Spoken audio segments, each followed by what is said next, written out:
Taste సూపర్గా ఉంది, కానీ కొన్ని రోజుల్లోనే బిజినెస్ని క్లోజ్ చేయాల్సిన సిచ్యువేషన్. ఈ సిచ్యువేషన్ చాలా మంది బేకరీ ఓనర్స్కి ఫెమిలియర్. ఒక చిన్న కథ, పెద్ద లెసన్ వినండి. హరి ఒక చిన్న బేకరీ రన్ చేస్తున్నాడు. సో కేక్స్ చాలా బాగా చేస్తారు, డిజైన్స్ బాగుంటాయి, టేస్ట్ బాగుంటుంది. కానీ ప్రాబ్లం ఏంటంటే కస్టమర్స్ ఒకసారి బేకరీకి వచ్చి టేస్ట్ చేస్తే కదా తెలుస్తుంది ఇక్కడ కేక్ బాగుందా లేదని. కానీ కస్టమర్స్ ఎవరు రావట్లేదు. సో ఎలా బిజినెస్ రన్ చేయడం? సో ఎవ్రీడే ఇదే సిచ్యువేషన్ అనమాట. ఎన్నో ఆశలతో స్టార్ట్ చేసిన బేకరీని క్లోజ్ చేయాల్సిన సిచ్యువేషన్. ఏమి అంటే కస్టమర్స్ రావట్లేదు. కస్టమర్స్ రాకపోతే రెవెన్యూ ఎలా వస్తుంది? రెవెన్యూ లేకపోతే ఎలా బేకరీ రన్ చేస్తాం? ఒకరోజు హరి ఫ్రెండ్ రవి బేకరీకి వచ్చాడనమాట. వచ్చి చూస్తే బేకరీ మొత్తం ఎంటీగా ఉందన్నమాట. ఎవరు పీపుల్ ఎవరు లేరు. రవి అడిగాడు హరిని, అరే ఏరా అసలు బేకరీలో ఖాళీగా ఉంది, అసలు నీ టేస్ట్ అంతా బాగుంటుంది కదా, మరి ఎందుకు ఎవరు రావట్లేదు అంటే, ఏమోరా అది నా దరిద్రం అనుకోవాలో ఏమనుకోవాలో తెలియట్లేదు రా అసలు.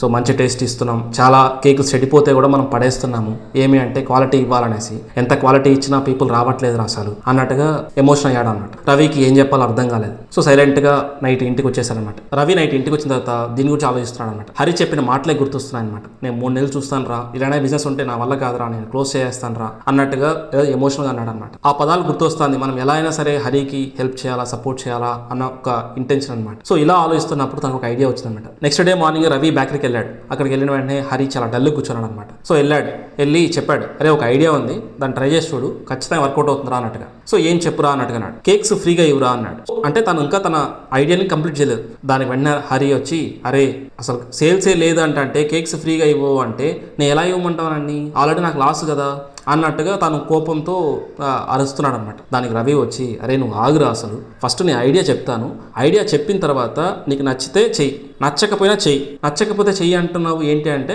నీకు ఎంతైతే ఖర్చు అవుతుందో అది చేయడానికి ఆ అమౌంట్ నీకు వర్కౌట్ కాకపోతే నేనే పే చేస్తాను నీకు. సో అందువల్ల నీకు రిస్క్ లేదు, సో నువ్వు ఇది ట్రై చేయి అన్నట్టు చెప్పాడు అనమాట. సరే రవి ఐడియా చెప్పాడు. ఐడియా అయిన తర్వాత హరికి అర్థమైంది ఈ ఐడియా ఖచ్చితంగా వర్కౌట్ కాదు అనేసి. కానీ ఆ ఒక్క ఐడియా హరి లైఫ్ను మొత్తం చేంజ్ చేసేసింది. ఆ ఐడియా గురించి పార్ట్ 2లో చూద్దాం. Don't miss.